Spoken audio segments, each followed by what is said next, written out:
Impermanence, the truth revealed by disaster, loss, and changed life, is gentle for a moment and merciless the next. A bright morning can turn into a tragedy by afternoon.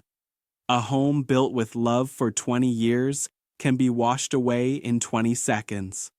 A person you spoke to yesterday may no longer breathe today. This is not superstition. This is the deepest truth the Buddha revealed, anicca, impermanence. A cyclone does not ask who is rich or poor. A flood does not choose who is good or bad. An earthquake does not wait for anyone to finish their plans. Nature moves, changes, shifts, and with every movement, it teaches us what the Buddha taught more than 2,600 years ago. All conditioned things are impermanent.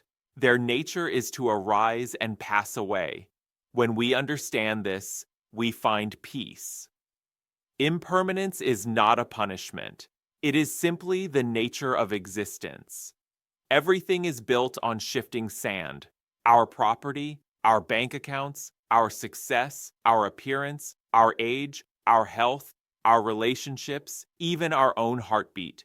We work, we save, we buy a home, we take care of our family, but a single cyclone can sweep it all away. A single spark can burn a lifetime of possessions. A single illness can turn a strong body weak. A single phone call can change life forever.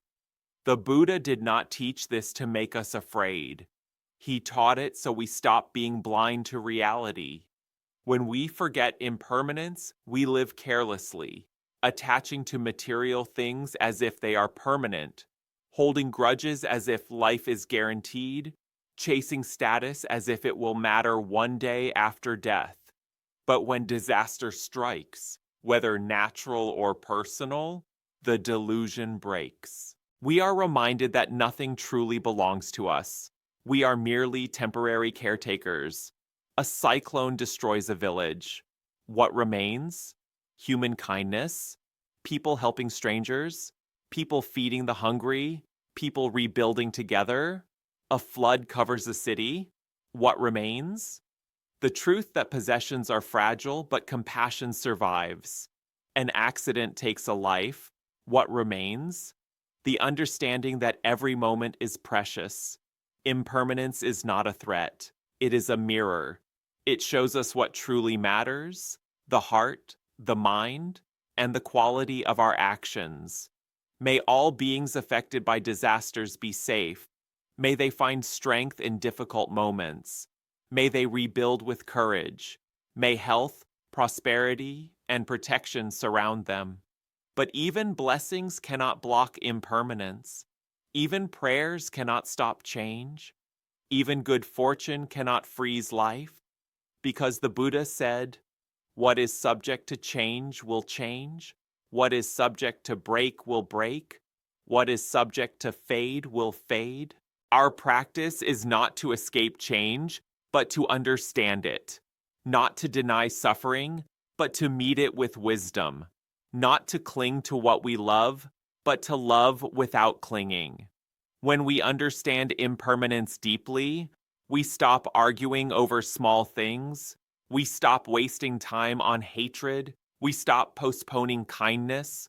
We stop delaying spiritual practice. We realize that this body is aging every moment. This breath is disappearing as soon as it appears. Every sound arises and fades. Every emotion appears and dissolves. Even mountains erode. Even oceans shift. Even stars burn out. How can we expect our lives to stay unchanged? Understanding impermanence is not sadness. It is liberation.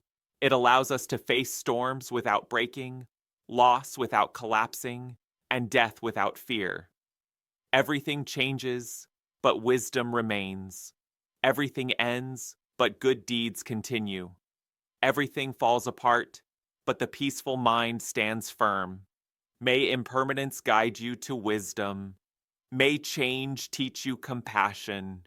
May suffering open the door to awakening.